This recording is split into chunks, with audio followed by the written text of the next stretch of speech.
എല്ലാവർക്കും PSC guide ഡോസിൻ്റെ മറ്റൊരു വീഡിയോയിലേക്ക് സ്വാഗതം. നമ്മളിന്ന് ചെയ്യുന്നത് ഒരു ക്വസ്റ്റ്യൻ പേപ്പർ വർക്കൗട്ടാണ്. കഴിഞ്ഞ ദിവസം നടന്ന ഫീൽഡ് വർക്കർ NCAയുടെ ക്വസ്റ്റ്യൻ പേപ്പറാണ് നമ്മൾ നോക്കുന്നത്.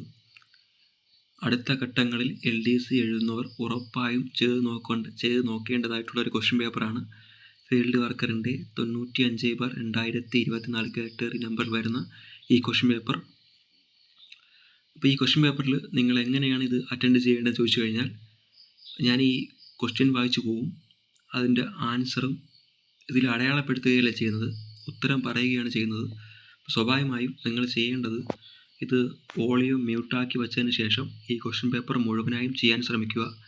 ശേഷം ഇതിൻ്റെ ആൻസർ പരിശോധിക്കുവാൻ നേരത്ത് മാത്രം ഇതിൻ്റെ വോളിയം കൂട്ടി വയ്ക്കുക. സ്വാഭാവികമായും ആ സമയത്ത് ഞാൻ ആൻസർ മെൻഷൻ ചെയ്യണം, നിങ്ങൾക്കത് നോക്കി കറക്റ്റ് ചെയ്യാൻ സാധിക്കും. ഇതൊരു ക്വസ്റ്റ്യൻ പേപ്പർ വർക്കൗട്ടായി തന്നെ ചെയ്ത് നോക്കുക. ഒരു എക്സാം പോലെ തന്നെ ചെയ്ത് നോക്കാൻ ശ്രമിക്കുക. കാര്യം അടുത്ത ഒരു ഘട്ട LDCക്ക് മുന്നേ ആയി നമുക്ക് കിട്ടുന്ന ഒരു മെയിൻസ് എക്സാം ചോദ്യപേപ്പറാണ്. 10ാം ക്ലാസ് നിലവാരത്തിലുള്ള അടുത്ത ഒരു LDC മെയിൻസിന് മുന്നേ, ആഗസ്റ്റ് 17 നടക്കാൻ പോകുന്ന LDC മെയിൻസിന് മുന്നേ നമുക്ക് ലഭിക്കുന്ന മറ്റൊരു ചോദ്യപേപ്പറാണ് ഏത്, ഫീൽഡ് വർക്കറിൻ്റെ ഈ മെയിൻസ് എക്സാം. സ്വാഭാവികമായും അതിനെ ആ ഒരു തരത്തിൽ തന്നെ ചെയ്ത് നോക്കാൻ ശ്രമിക്കുക. നേരത്തെ പറഞ്ഞതുപോലെ വോളിയം മ്യൂട്ടാക്കിയിട്ട് ക്വസ്റ്റ്യൻ പേപ്പർ അറ്റൻഡ് ചെയ്യുക. ശേഷം അറ്റൻഡ് ചെയ്തതിന് ശേഷം ഈ എക്സാം തിരിച്ച് രണ്ടാമത് വന്ന് ഇതിൻ്റെ ആൻസറുകൾ ഏതാണെന്ന് കേട്ട് നോക്കുക. ശരിയാണോ നോക്കുക, തെറ്റിപ്പോയത് ഉറപ്പായും ചെയ്ത് നോക്കുക. ഏതൊക്കെ മേഖലയിലാണ് നിങ്ങൾക്ക് വീക്ക്നെസ് ഉള്ളത് അതിനനുസൃതമാക്കി പഠനം വിലയിരുത്തുക, മുന്നോട്ട് കൊണ്ടുപോവുക. നമുക്ക് ചോദ്യപേപ്പറിലേക്ക് കടക്കാം. ശരിയായ വിദ്യാഭ്യാസം. ചോദ്യം 1. ശരിയായ വിദ്യാഭ്യാസം ലഭിക്കുമെങ്കിൽ ഇന്ത്യൻ ജനത എല്ലാവരുടെയും ആദരവിന് പാത്രമാകും. ഇത് ആരുടെ വാക്കുകളാണ്? Option A Keshab Chandra Sen, option B Bal Gangadhar Tilak, option C Veeresalingam Pantulu, option D Raja Ram Mohan Roy. ഇതിൻ്റെ ആൻസർ 1 ഓപ്ഷൻ ഡി ആണ്, രാജാറാം മോഹൻ റോയ്. Option D Raja Ram Mohan Roy. രണ്ടാമത്തെ ചോദ്യം, ഇന്ത്യൻ അസോസിയേഷൻ എന്ന ആദ്യകാല രാഷ്ട്രീയ പ്രസ്ഥാനത്തിൻ്റെ സ്ഥാപകനാര്? ഇന്ത്യൻ അസോസിയേഷൻ എന്ന ആദ്യകാല രാഷ്ട്രീയ പ്രസ്ഥാനത്തിൻ്റെ സ്ഥാപകനാര്? Option A Surendranath Banerjee, option B Firoz Shah Mehta, option C Dinabandhu Mitra, option D Bankim Chandra Chatterjee. ഇതിൻ്റെ ആൻസർ വരുന്നത് ഓപ്ഷൻ എ ആണ്, സുരേന്ദ്രനാഥ ബാനർജി. Option A Surendranath Banerjee. താഴെ പറയുന്നവരിൽ പ്രാർത്ഥനാ സമാജത്തിന് നേതൃത്വം കൊടുത്ത സാമൂഹിക പരിഷ്കർത്താവ് ആര്? Option A EV Ramaswamy Naicker, option B Atmaram Pandurang, option C Jyotiba Phule, option D Annie Besant. ഇതിൻ്റെ ഓപ്ഷൻ വരുന്നത് option B Atmaram Pandurang. Option B Atmaram Pandurang. അടുത്തത്, നാവിക കലാപം നടന്നത് എവിടെയാണ്? നാവിക കലാപം നടന്നത് എവിടെയാണ്? Option A Bengal, option B Uttar Pradesh, option C Bombay, option D Gujarat. ഇതിൻ്റെ ആൻസറായി വരുന്നത് ഓപ്ഷൻ സി ബോംബെ ആണ്. Option C Bombay. അടുത്തത് അഞ്ചാമത്തെ ക്വസ്റ്റ്യൻ, താഴെ കൊടുത്തിരിക്കുന്നവരിൽ 3 വട്ടമേശ സമ്മേളനങ്ങളിലും പങ്കെടുത്തത് ആര്? Option A Gandhiji, option B Jawaharlal Nehru, option C Sardar Vallabhbhai Patel, option D doctor BR Ambedkar. Option D ആണ് answer, doctor BR Ambedkar. Indian മൗലിക അവകാശങ്ങൾ കടം കൊണ്ട രാജ്യമേത്? അത് option A America, option B ദക്ഷിണാഫ്രിക്ക, option C Canada, option D Ireland. Option A അമേരിക്കയാണ് ഉത്തരം. അടുത്ത ഏഴാമത്തെ ചോദ്യം, ഇന്ത്യൻ ഭരണഘടനയുടെ ആമുഖത്തിൽ മാറ്റം വരുത്തിയ ഭേദഗതി ഏത്? അത് option A 32, option B 44, option C 42, option D 52. ഇതിൻ്റെ ആൻസർ ഓപ്ഷൻ സി 42 ആണ്. ഓപ്ഷൻ സി 42 ആണ്. ഭരണഘടനയിലെ ഏത് മൗലികാവകാശ പ്രകാരമാണ് ബാലവേലയും അടിമത്തവും ഇന്ത്യയിൽ നിരോധിച്ചിരിക്കുന്നത്? അതിൽ ഓപ്ഷൻ എ സമത്വത്തിനുള്ള അവകാശം, ഓപ്ഷൻ ബി ചൂഷണത്തിനുള്ള അവകാശം, ഓപ്ഷൻ സി ഭരണഘടനാപരമായ പരിഹാരം തേടുന്നതിനുള്ള അവകാശം, ഓപ്ഷൻ ഡി സ്വാതന്ത്ര്യത്തിനുള്ള അവകാശം. ഇതിൻ്റെ ആൻസർ ഓപ്ഷൻ ബി ആണ്, ചൂഷണത്തിനെതിരെയുള്ള അവകാശം. ഗാന്ധിജിയുടെ ക്ഷേമരാഷ്ട്ര സങ്കല്പങ്ങൾ ഉൾക്കൊള്ളിച്ചിരിക്കുന്ന ഭരണഘടനാ ഭാഗം ഏത്? മൗലികാവകാശങ്ങൾ, മൗലിക കടമകൾ, ഇവയൊന്നുമല്ല മാർഗനിർദ്ദേശ തത്വങ്ങൾ. ഇതിൽ ഓപ്ഷൻ ഡി മാർഗനിർദ്ദേശ തത്വങ്ങളാണ്. 10 മൗലിക കർത്തവ്യങ്ങളെക്കുറിച്ച് പ്രതിപാദിക്കുന്ന ഭരണഘടനാ ഭാഗം ഏത്? അത് 10 ഓപ്ഷൻ എ ഭാഗം 5-ലെ ഭാഗം ഓപ്ഷൻ ബി ഭാഗം 4, ഓപ്ഷൻ സി ഭാഗം 3, ഓപ്ഷൻ ഡി ഭാഗം 9. ഇതിൽ ഓപ്ഷൻ ബി ഭാഗം 4 എ ആണ് ഉത്തരം. അടുത്തത്, ബ്രിട്ടീഷ് ആധിപത്യത്തിനെതിരെ കേരളത്തിൽ നടന്ന ആദ്യത്തെ സംഘടിത കലാപം ഏത്? അത് ഓപ്ഷൻ എ മലബാർ കലാപം, ഓപ്ഷൻ ബി അഞ്ചുതെങ്ങ് കലാപം, ഓപ്ഷൻ സി ആറ്റിങ്ങൽ കലാപം, ഓപ്ഷൻ ഡി പൂക്കോട്ടൂർ കലാപം. അതിൻ്റെ ആൻസറായി വരുന്നത് ഓപ്ഷൻ സി ആറ്റിങ്ങൽ കലാപമാണ്. ഓപ്ഷൻ സി ആറ്റിങ്ങൽ കലാപമാണ്. 1931 ഗുരുവായൂർ സത്യാഗ്രഹത്തിന് നേതൃത്വം നൽകിയത് ആര്? K Kelappan, option A P T K Madhavan, C Mannath Padmanabhan, option D A K Gopalan. ഇതിൻ്റെ ആൻസർ ഓപ്ഷൻ എ കെ കേളപ്പനാണ്. അടുത്തതൊരു സ്റ്റേറ്റ്മെൻറ്റ് ചോദ്യമാണ്. ശരിയായത് തിരഞ്ഞെടുക്കുക. ഫസ്റ്റ് സ്റ്റേറ്റ്മെൻറ്റ്, മാറുമറയ്ക്കാനുള്ള അവകാശത്തിനായി തെക്കൻ തിരുവിതാംകൂറിൽ നടന്ന ലഹളയാണ് ചാന്നാർ ലഹള. ഓപ്ഷൻ 2, സ്റ്റേറ്റ്മെൻറ്റ് 2, 1859 മാറുമറയ്ക്കാനുള്ള അവകാശം ചാന്നാർ സ്ത്രീകൾക്ക് അനുവദിച്ചുകൊണ്ടുള്ള വിളംബരം പുറപ്പെടുവിച്ചത് ഉത്രം തിരുനാൾ മഹാരാജാവാണ്. ഓപ്ഷൻ എ 1 മാത്രം, ഓപ്ഷൻ ബി 1ഉം 2ഉം, ഓപ്ഷൻ സി 2 മാത്രം, ഓപ്ഷൻ ഡി ശരി ഉത്തരമില്ല. ഇതിൽ ശരിയായത് തിരഞ്ഞെടുക്കാനാണ് പരാമർശിച്ചിരിക്കുന്നത്. ഇതിൽ ഓപ്ഷൻ ബി 1ഉം 2ഉം, ഈ പറഞ്ഞേക്കുന്ന 2 സ്റ്റേറ്റ്മെൻറ്റും ശരിയാണ്. ഓപ്ഷൻ ബി 1ഉം 2ഉം. അടുത്തത്, ആത്മവിദ്യാ സംഘം സ്ഥാപിച്ചതാര്? ആത്മവിദ്യാ സംഘം സ്ഥാപിച്ചാരാണ്? Vagbhatanandan. Option D Vagbhatanandan, option D Vagbhatanandan. അടുത്തത്, 1817 പ്രൈമറി വിദ്യാഭ്യാസം സൗജന്യമാക്കിക്കൊണ്ട് വിളംബരം പുറപ്പെടുവിച്ച തിരുവിതാംകൂർ ഭരണാധികാരി ആര്? അത് option D Sethulakshmi, option B Gowri Parvathi Bayi ആണ്. Option B Gowri Parvathi Bayi. 1817 primary വിദ്യാഭ്യാസം സൗജന്യമാക്കിക്കൊണ്ട് വിളംബരം പുറപ്പെടുവിച്ച തിരുവിതാംകൂർ ഭരണാധികാരി ആരെന്ന് ചോദിച്ചു കഴിഞ്ഞാൽ ഓപ്ഷൻ ബി ഗൗരി പാർവതി ബായി. ഇന്ത്യയിലെ പുതിയ ചൈനീസ് സ്ഥാനപതി ആര്? ഇന്ത്യയിലെ പുതിയ ചൈനീസ് സ്ഥാനപതി Xu Heng Kong. Option A ആണ് Xu Feihong. Option A Xu Feihong. Current affair ആണ്. കേരള 17ാം ചോദ്യം, കേരള സംസ്ഥാന ബാലാവകാശ കമ്മീഷൻ ചെയർമാൻ ആര്? അത് ഓപ്ഷൻ സി ആണ് K V Manoj Kumar. Option C K V Manoj Kumar. 18ാമത്തെ ചോദ്യം, സ്വാതന്ത്ര്യത്തിന് ശേഷം ഇന്ത്യയിലെ നാട്ടുരാജ്യങ്ങളെ സംയോജിപ്പിച്ചപ്പോൾ ഇന്ത്യൻ യൂണിയനിൽ ചേരാൻ വിസമ്മതിച്ച നാട്ടുരാജ്യങ്ങളുടെ പേര് താഴെ പറയുന്നു. അതിൽ കൂട്ടത്തിൽ ചേരാത്തത് ആര്? താഴെ കുറച്ച് നാട്ടുരാജ്യങ്ങളുടെ പേര് പരാമർശിച്ചിട്ടുണ്ട്. അതിൽ ഈ ഇന്ത്യ സ്വാതന്ത്ര്യം പ്രഖ്യാപിച്ചപ്പോൾ കൂട്ടത്തിൽ ചേരാത്ത രാജ്യങ്ങളിൽ ഇതിൽപ്പെടാത്തത് ഏതാണ് ചോദിക്കുന്നത്. അത് ഓപ്ഷൻ ബി ആണ് ഉത്തരം, പഞ്ചാബ്. ഓപ്ഷൻ ബി ഉത്തരം പഞ്ചാബ്. അടുത്തതൊരു വ്യക്തിയെ പറ്റിയാണ്. ആരായിരുന്നു പോറ്റി ശ്രീരാമലു എന്നാണ് ചോദ്യം. അതിൻ്റെ ഉത്തരം ഓപ്ഷൻ ഡി ആണ്. Option D. ആന്ധ്രാപ്രദേശ് സംസ്ഥാന രൂപീകരണത്തിനായുള്ള നിരാഹാര സമരത്തെ തുടർന്ന് മരണമടഞ്ഞ വ്യക്തി. ആന്ധ്രയുടെ രൂപീകരണത്തെ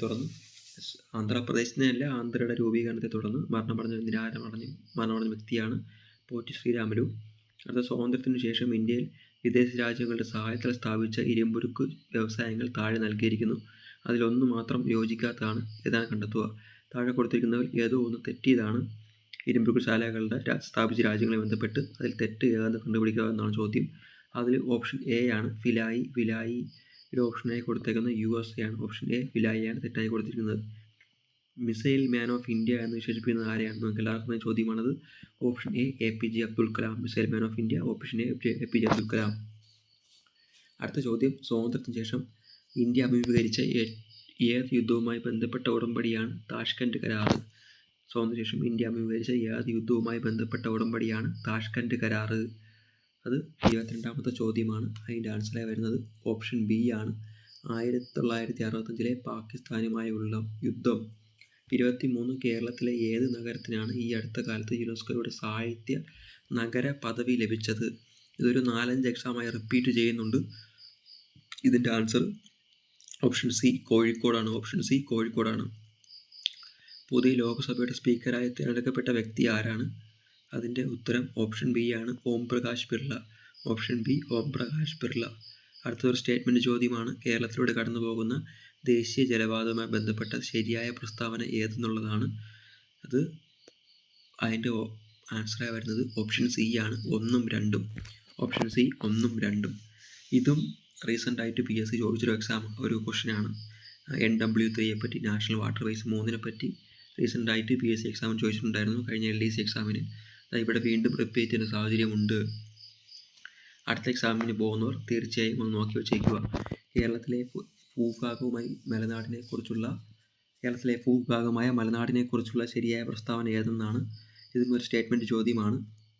ഇതിൻ്റെ ആൻസറായി വരുന്നത് ഓപ്ഷൻ ബി തന്നെയാണ് ഇവിടെ ആൻസറായി വരുന്നത്, 1ഉം 2ഉം. ഇതിൽ ശരിയായ പ്രസ്താവന ഏതെന്ന് ചോദിച്ചു കഴിഞ്ഞാൽ 1ഉം 2ഉമാണ്. സ്റ്റേറ്റ്മെൻറ്റ് 1ഉം 2ഉം, അതായത് ഓപ്ഷൻ ബി.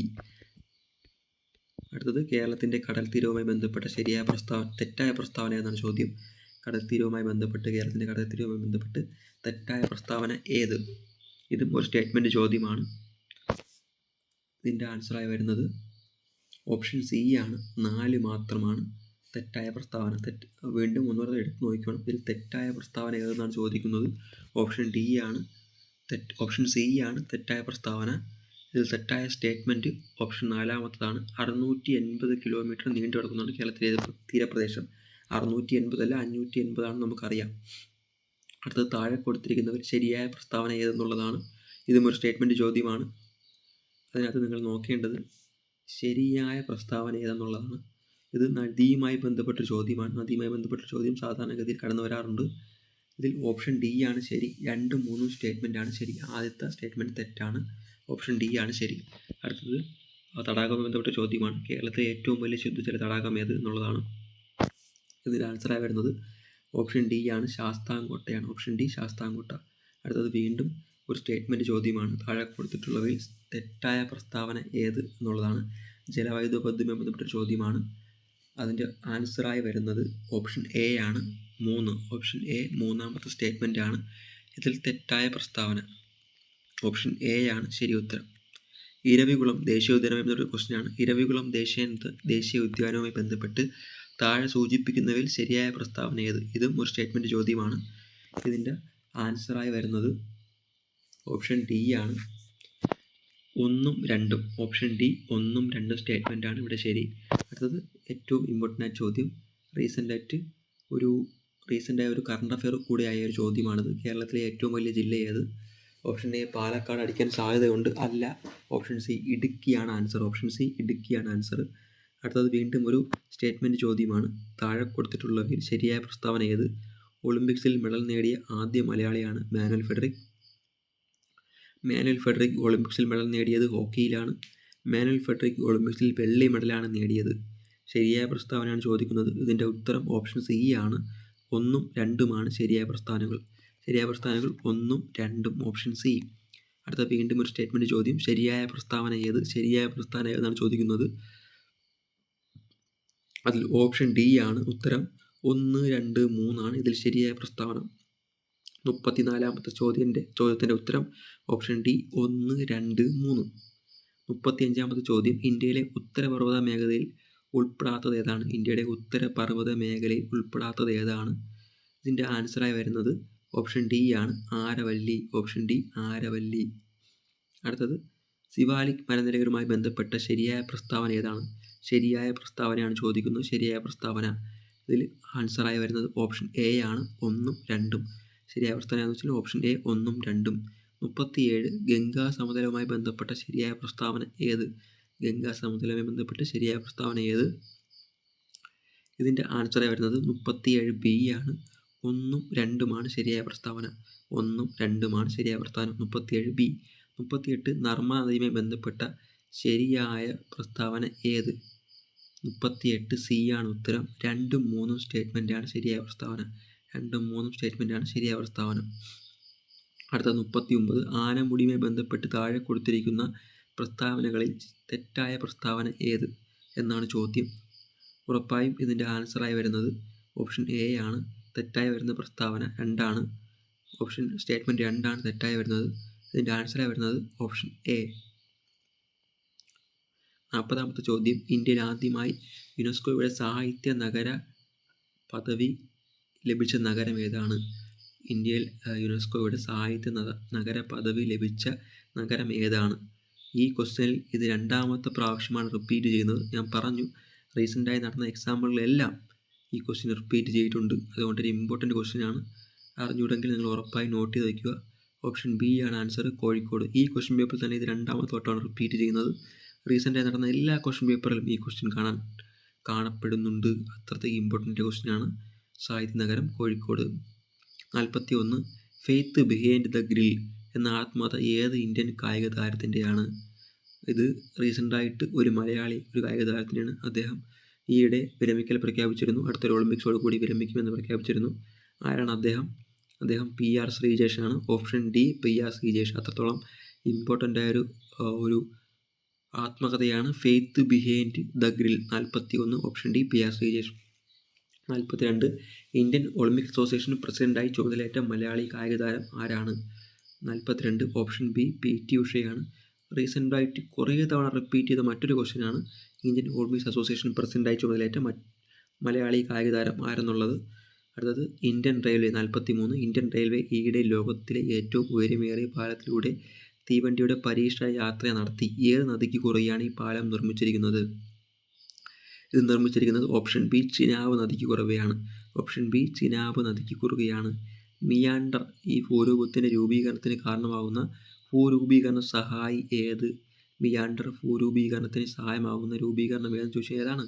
ഓപ്ഷൻ എ നദി മുഖാന്തരമാണ്. ഓപ്ഷൻ എ നദി മുഖാന്തരമാണ്. അടുത്തത് താഴെ പറയുന്നവൽ ഭൗതിക മാറ്റം സൂചിപ്പിക്കുന്ന പ്രക്രിയ ഏത്?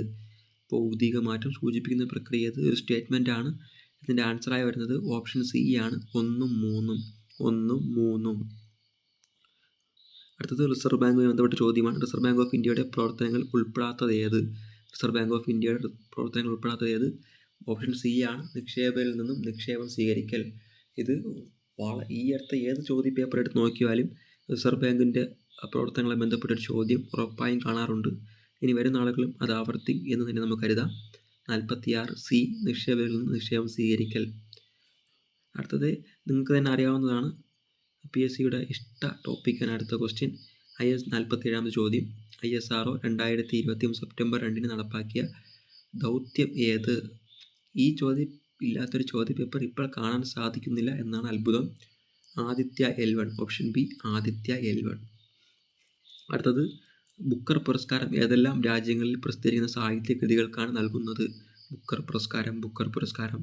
അതിൻ്റെ ഉത്തരമായി വരുന്നത് ഓപ്ഷൻ ഡി ആണ്, Ireland UK. Option D Ireland UK. അടുത്തത് രാജാറാം മോഹൻ റോയെക്കുറിച്ചുള്ള തെറ്റായ പ്രസ്താവന തിരഞ്ഞെടുക്കുക. തെറ്റായ പ്രസ്താവന എന്നാണ് ചോദിക്കുന്നത്. തെറ്റായ പ്രസ്താവന. ഓപ്ഷൻ സി ആണ്, ആര്യ സമാജ സ്ഥാപകൻ. ഓപ്ഷൻ സി ആര്യ സമാജ സ്ഥാപകൻ. അടുത്തത് SIP എന്ന പദ്ധതിയുടെ പൂർണ്ണ രൂപം എന്താണ്? SIP എന്ന പദ്ധതിയുടെ പൂർണ്ണ രൂപം എന്താണ്? അത് ഓപ്ഷൻ ഡി ആണ് answer, systematic investment plan. SIP നമ്മൾ സ്റ്റോക്ക് മാർക്കറ്റിലൊക്കെ നമ്മൾ കേട്ടിട്ടുണ്ട്. ഈ എക്കണോമിക്സുമായി ബന്ധപ്പെട്ട ചോദ്യമാണ് സിസ്റ്റമാറ്റിക് ഇൻവെസ്റ്റ്മെൻറ്റ് പ്ലാൻ. അടുത്ത സയൻസുമായി ബന്ധപ്പെട്ട ചോദ്യമാണ് വില്യം ഹാർവേ താഴെ പറയുന്നവൽ ഏതുമായി ബന്ധപ്പെട്ടിരിക്കുന്നു? ഏതാണ്? ഓപ്ഷൻ എ രക്തചംക്രമണം. ഓപ്ഷൻ എ രക്തചംക്രമണം. അടുത്ത വീണ്ടും ഈ എക്സാമിൽ രണ്ടാമത്തെ പ്രാവശ്യം റിപ്പീറ്റ് ചെയ്യുന്ന രണ്ടാമത്തെ ക്വസ്റ്റ്യനായി മാറുന്നു. 52ാമത്തെ ചോദ്യം. 3 വട്ടമേജ് സമ്മേളനങ്ങളിൽ പങ്കെടുത്ത ഇന്ത്യൻ നേതാവ്. നിങ്ങൾക്കറിയാം, ഇത് രണ്ടാമത്തെ പ്രാവശ്യം റിപ്പീറ്റ് ചെയ്യുന്ന നിങ്ങൾക്കറിയാവുന്ന ഉത്തരമാണ് ഓപ്ഷൻ സി BR അംബേദ്കർ. അടുത്ത വീണ്ടും ഒരു സയൻസ് ചോദ്യം. മനുഷ്യ ശരീരത്തിലെ അരിപ്പ എന്നറിയപ്പെടുന്ന അവയവം ഏത്? ഏതാണ്? ഓപ്ഷൻ സി വൃക്ക. ഓപ്ഷൻ സി വൃക്ക. അടുത്തത് വീണ്ടും ഒരു സയൻസ് ചോദ്യം. ദന്തക്ഷയത്തിന് കാരണമായി പ്രവർത്തിക്കുന്ന ആസിഡ് ഏത്? നമ്മളോട് എല്ലാവരും പറയാറുണ്ട് പാല് കുടിച്ചതിന് ശേഷം കൃത്യമായും പല്ല് തേക്കണം. Option D lactic acid. Vitamin ഡിയുടെ അപ്രാപ്യത മൂലമുണ്ടാകുന്ന രോഗം ഏതാണ്? ഓപ്ഷൻ എ കണ. 56. സങ്കരയിന വിളകളെ സംബന്ധിച്ച് ആയിരത്തി പ്രസ്താവനകളിൽ ശരിയായവ ഏതെല്ലാം? ശരിയായവയാണ് ചോദിക്കുന്നത്. ശരിയായവ. ഇതിൻ്റെ ഉത്തരമായി വരുന്നത് ഓപ്ഷൻ ബി ആണ്, 2 ഉം 3. ഓപ്ഷൻ ബി 2 ഉം 3. 57. ദേശീയ ഊർജ്ജ സംരക്ഷണ ദിനമായി ആചരിക്കുന്നത്? ദേശീയ ഊർജ്ജ സംരക്ഷണ ദിനം. ഓപ്ഷൻ ബി ഡിസംബർ 14 ആണ്. ഡിസംബർ 14. ഇന്ത്യൻ ഹരിത വിപ്ലവത്തിൻ്റെ പിതാവ്. റീസെൻ്റ് ക്വസ്റ്റ്യൻ പേപ്പറുകളിൽ കടന്നു വരുന്ന മറ്റൊരു ക്വസ്റ്റ്യനാണ്.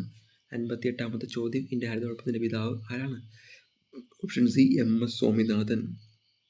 അടുത്തത് ഈ കേരളത്തിലെ ഏറ്റവും കൂടുതൽ കണ്ടൽ കാടുകളുള്ള ജില്ല ഏതാണ്? Option D Kannur. Option D Kannur. അടുത്ത 6ാമത്തെ ചോദ്യം. താഴെ പറയുന്ന ഏതെല്ലാം ഘടകങ്ങളെ അടിസ്ഥാനപ്പെടുത്തിയാണ് ലബോറട്ടറി തെർമോമീറ്റർ പ്രവർത്തിക്കുന്നത്? 60. ഓപ്ഷൻ സി ആണ് 1 2. Option C 1 2. പ്രകാശപ്രകീരണത്തിന് പ്രകൃതിയിൽ നിന്നുള്ളൊരു ഉദാഹരണം ഏത്? പ്രകാശം എന്നുള്ള ടോപ്പിക്കിൽ നിന്നുള്ള ക്വസ്റ്റ്യനാണ്. പ്രകാശപ്രകീരണത്തിന് പ്രകൃതിയിൽ നിന്നുള്ള ഒരു ഉദാഹരണം ഏത് എന്ന് ചോദിച്ചു കഴിഞ്ഞാൽ നമുക്ക് കൃത്യമായും പറയാം മഴവില്ല്. ഓപ്ഷൻ ബി മഴവില്ല്. താഴെ പറയുന്നവൽ ദോലനത്തിന് ഉദാഹരണം ഏത്? എന്ന് ചോദിച്ചാൽ ഏതാണ്? ഓപ്ഷൻ സി ഊഞ്ഞാലിൻ്റെ ചലനം. 63. ഒരു സോളാർ സെല്ലിൽ നടക്കുന്ന ഊർജ്ജമാറ്റം ഏത്? ഒരു സോളാർ സെല്ലിൽ നടക്കുന്ന ഊർജ്ജമാറ്റം ഏത്? അത് ഓപ്ഷൻ ബി സൗരോർജ്ജം വൈദ്യോർജ്ജമായി മാറുന്നു. 64. ഹൈഡ്രജനുമായി ബന്ധപ്പെട്ട തെറ്റായ പ്രസ്താവന ഏത്? ഓപ്ഷൻ ഡി ഹൈഡ്രജൻ രൂക്ഷഗന്ധമുള്ള വാതകമാണ്. അടുത്തൊരു ക്വസ്റ്റ്യനാണ്. റീസെൻ്റായി നടന്ന ക്വസ്റ്റ്യൻ പേപ്പറിൽ ഈ ക്വസ്റ്റ്യൻ ഇല്ലാത്തൊരു ക്വസ്റ്റ്യൻ പേപ്പർ ഇല്ല എന്ന് നമുക്ക് ഉറപ്പിച്ച് പറയാൻ സാധിക്കും. 2023 രസതന്ത്രത്തിനുള്ള നൊബേൽ പുരസ്കാരം ലഭിച്ചത് താഴെ പറയുന്ന ഏത് മേഖലയിലെ കണ്ടുപിടുത്തത്തിനാണ്? ഓപ്ഷൻ എ ക്വാണ്ടം ഡോട്ടുകളുടെ കണ്ടുപിടുത്തത്തിനും അതിൻ്റെ സങ്കലനത്തിനും. അടുത്ത വീണ്ടും ഒരു ചോദ്യം. അടുത്ത ചോദ്യവും ഇല്ലാത്തൊരു ക്വസ്റ്റ്യൻ പേപ്പർ നമുക്ക് കാണാൻ സാധിക്കുകയില്ല. വീണ്ടും എടുത്തു പറയുന്നത് ഇത്തരത്തിൽ ഞാൻ പറഞ്ഞു പോകുന്ന ടോപ്പിക്ക് നിങ്ങൾക്കറിയാം അത്രത്തോളം ഇമ്പോർട്ടൻ്റ് ആയ ടോപ്പിക്കാണ്. നിങ്ങൾ അത് കൃത്യമായും പഠിക്കാത്തവരാണെങ്കിൽ പഠിച്ചു പോകാൻ ശ്രമിക്കുക. ഇനി വരുന്ന ഘട്ടക്കാർ ഇന്ത്യയുടെ സൗരദൗത്യമായ ആദിത്യ L1 2020 സെപ്റ്റംബർ 2. ഈ ചോദ്യം നമുക്കറിയാം മുമ്പ് ഇതേ ക്വസ്റ്റ്യൻ പേപ്പറിൽ കുറച്ച് ക്വസ്റ്റ്യനുകൾക്ക് മുമ്പ് ഇതേ ക്വസ്റ്റ്യൻ ചോദിച്ച മറ്റൊരു രീതിയിലാണ്. 2023 സെപ്റ്റംബർ 2 ISRO വിക്ഷേപിച്ച ദൗത്യത്തിൻ്റെ പേര് ആദിത്യ L1 ഉത്തരമായി വന്നു. ഇവിടെ ആ ഉത്തരം തന്നെ ചോദ്യമായി മാറുന്നൊരു സാഹചര്യം ഉണ്ടായി. ഇന്ത്യയുടെ സൗരദൗത്യമായ ആദിത്യ L1 2023 സെപ്റ്റംബർ 2 ISRO ശ്രീഹരിക്കോട്ടയിൽ നിന്ന് വിക്ഷേപിച്ചു. ഇതിൽ ആദിത്യ L1 എന്ന പേരുള്ള L1 എന്തിനെ സൂചിപ്പിക്കുന്നു? അത് ലഗ്രാഞ്ചിയൻ പോയിന്റ് 1 എന്നാണ് സൂചിപ്പിക്കുന്നത്. Lagrangian point 1. Option B. Dry day ആചരിക്കുന്നതിലൂടെ നിയന്ത്രിക്കാൻ കഴിയുന്ന രോഗം ഏതാണ്? ഡ്രൈ ഡേ ആചരിക്കുന്നതിലൂടെ നിയന്ത്രിക്കാൻ കഴിയുന്ന രോഗം ഏതാണ്? ഇപ്പോൾ റീസെൻ്റായിട്ട് പത്രമാധ്യമങ്ങളിൽ നിൽക്കുന്ന രോഗമാണ്. ഓപ്ഷൻ എ ഡെങ്കിപ്പനി. അടുത്തത് അനോഫിലസ് പെൺകൊതുകുകൾ പരത്തുന്ന രോഗം ഏത്? രോഗം ഏതാണ്? മലമ്പനി. ക്ഷയരോഗത്തിൻ്റെ രോഗകാരി ഏതാണ്? അത് ഓപ്ഷൻ ഡി ആണ് മൈക്രോബാക്ടീരിയം ട്യൂബർക്ലോസിസ്. ജീവിതശൈലി രോഗമല്ലാത്തത് ഏതാണ്? അത് ഓപ്ഷൻ സി ആണ് ഹീമോഫീലിയ. അതൊരു ജനിതക രോഗമാണ്. Option C haemophilia. ലോക പ്രമേഹ ദിനമായി ആചരിക്കുന്നത് എന്നാണ്? നവംബർ 14. Option A November 14. അടുത്തത് പുകവലി മൂലം ശ്വാസകോശത്തെ ബാധിക്കുന്ന രോഗങ്ങൾ ഏതെല്ലാം? അത് SCRT എന്നുള്ള ചോദ്യമാണ്, ഡയറക്റ്റ് ചോദ്യമാണ്. ഇതിൻ്റെ ആൻസർ ഡി. ബാധിക്കുന്ന രോഗങ്ങൾ ഏതൊക്കെയെന്ന് വെച്ചാൽ ഓപ്ഷൻ ഡി ആണ് 1 4. ശരീരകലകളുടെ നിർമ്മാണത്തിന് ആവശ്യമായ പോഷക ഘടകം ഓപ്ഷൻ ബി ആണ് മാംസ്യം. ഏത് വൈറ്റമിൻ്റെ അപര്യാപ്തതയാണ് നിശാന്തത എന്ന രോഗത്തിന് കാരണമാകുന്നത്? Option A vitamin A. അടുത്തത് ഒരു പദ്ധതിയാണ്. സാമൂഹ്യനീതി വകുപ്പിന് കീഴിലുള്ള സർക്കാർ വൃദ്ധസദനങ്ങളിലെ താമസക്കാരുടെ ആരോഗ്യ പരിരക്ഷയ്ക്കായുള്ള പദ്ധതി ഏത്? വയോ അമൃതം. വീണ്ടും ഒരു പദ്ധതിയാണ്. HIV ബാധിതരുടെ മക്കൾക്ക് പ്രത്യേകം കരുതൽ നൽകാൻ കേരള സർക്കാർ നടപ്പിലാക്കിയ പദ്ധതിയാണ്. ഓപ്ഷൻ സി സ്നേഹപൂർവ്വം. കേരളത്തിൽ കുങ്കുമപ്പൂ കൃഷി ചെയ്യുന്നത് ഏത് ജില്ലയിലാണ്? Option A Idukki. അടുത്തത് വീണ്ടും ഒരു പദ്ധതിയാണ്. ജീവിതശൈലി രോഗങ്ങളുടെ നിയന്ത്രണത്തിനായി കേരള സർക്കാർ കൊണ്ടുവന്ന മൊബൈൽ ആപ്ലിക്കേഷൻ ഏതാണ്? അത് ശൈലിയാണ്. ഓപ്ഷൻ ബി ശൈലിയാണ്. അടുത്തത് കോവിഡുമായി ബന്ധപ്പെട്ട ക്വസ്റ്റ്യനാണ്. കോവിഡ് വാക്സിൻ വികസിപ്പിക്കുന്നതിൽ നിർണായക പങ്ക് വഹിച്ച 2023 വൈദ്യശാസ്ത്ര നോബൽ സമ്മാനം കരസ്ഥമാക്കിയ ശാസ്ത്രജ്ഞർ ആരെല്ലാം? നൊബേൽ സമ്മാനവുമായി ബന്ധപ്പെട്ട രണ്ടാമത്തെ ക്വസ്റ്റ്യനാണ്. ഏറ്റവും ഇമ്പോർട്ടൻ്റ് ടോപ്പിക്കുകളിൽ ഒന്നുകൂടിയാണ് ഇത്. ഇതിൻ്റെ ആൻസർ ഓപ്ഷൻ ബി ആണ് 1 3. അടുത്ത ഇമ്പോർട്ടൻ്റ് ടോപ്പിക്ക്, റീസെൻ്റായി ചോദ്യപേപ്പറിൽ കടന്നു വന്നുകൊണ്ടിരിക്കുന്ന അടുത്ത ഇമ്പോർട്ടൻ്റ് ടോപ്പിക്ക്, നിങ്ങൾക്ക് തന്നെ അറിയാവുന്ന ചോദ്യം. 2023 പരിസ്ഥിതി ദിനാഘോഷങ്ങൾക്ക് ആതിഥേയത്വം വഹിച്ച രാജ്യം ഏതാണ്? പരിസ്ഥിതി ദിനാഘോഷങ്ങൾക്ക് ആതിഥേയത്വം വഹിച്ച രാജ്യം ഏതാണ്? നെതർലൻഡാണ്. നെതർലൻഡ്. നമ്മളോട് LDCക്ക് ചോദിച്ച ചോദ്യം, ഇതേ ചോദ്യത്തിൻ്റെ മറ്റൊരു പകർപ്പ് 2024 എന്നുള്ള വ്യത്യാസം മാത്രം. ഇവിടെ ചോദിച്ചപ്പോൾ 2023. ഇമ്പോർട്ടൻ്റ് മനസ്സിലാക്കുക.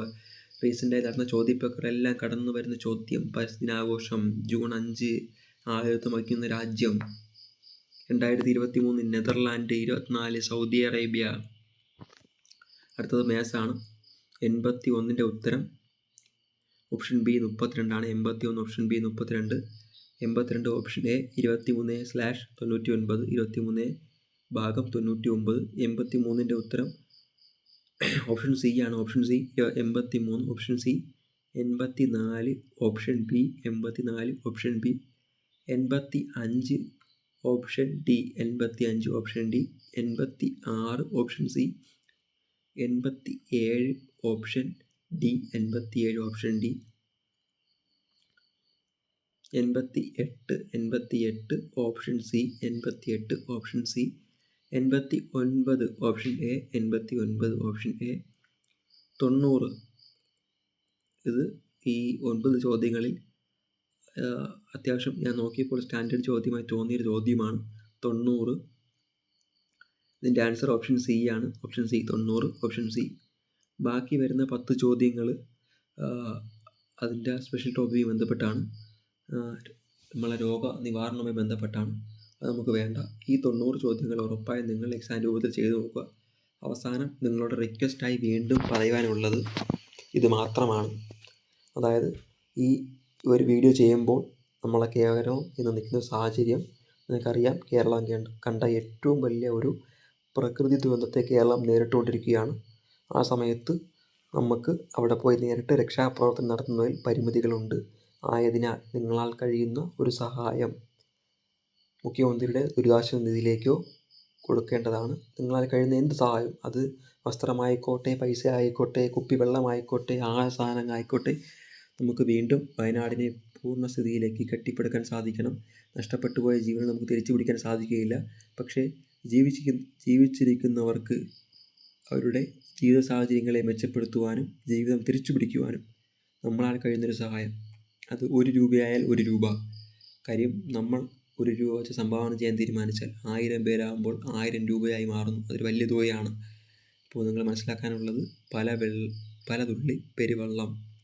നിങ്ങൾ കഴിയുന്ന സംഭാവനകൾ നൽകി എത്രയും പെട്ടെന്ന് വയനാടിനെ പൂർവ്വസ്ഥിതിയിലേക്ക് എത്താനും ഈ ഒരു അന്തരീക്ഷത്തെ മാറ്റിമറിക്കുവാനും നമ്മളാൽ കഴിയുന്ന സഹായം ചെയ്യാൻ സാധിക്കട്ടെ.